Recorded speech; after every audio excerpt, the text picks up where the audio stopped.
పెళ్లి కూతురు లెహంగా కోసం ఒక సింగిల్ ఇక్కత్ శారీ తీసుకున్నారమ్మా కస్టమర్స్. చూపించేసేస్తాను రండి. చున్నీను బ్లౌజ్ వేరే చేపించుకుంటున్నారు. రెడ్ కలర్ అంచు ఉంది పైన కింద కూడా. హాఫ్ వైట్ మీద ఆలివ్ గ్రీన్ తో మొత్తం డిజైన్ ఉందమ్మా.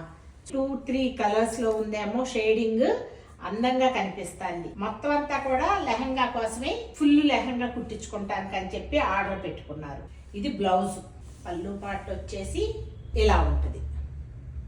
లెహంగాలకు కానీ ఏదైనా ఫ్యాన్సీగా ఇక్కడ చిన్న చిన్న బార్డర్స్ వేసి కుట్టించుకుంటానికి కానీ కంచి పట్టు బార్డర్ వేస్తున్నారమ్మ. పైన ఇక్కడ సన్నటి వర్క్ తో లేస్ వేయించుకుంటున్నారు. రకరకాలుగా డిజైన్ చేసుకోవాలి అని అంటే రకరకాల చీరలు ఉన్నాయమ్మా ఈ సింగిల్ ఇక్కత్లో. గుణకి కాల్ చేయండి. ప్రైజ్ అది చెప్తుంది. కలర్స్ కూడా చాలా పంపిస్తూ ఉంటది. Thank you.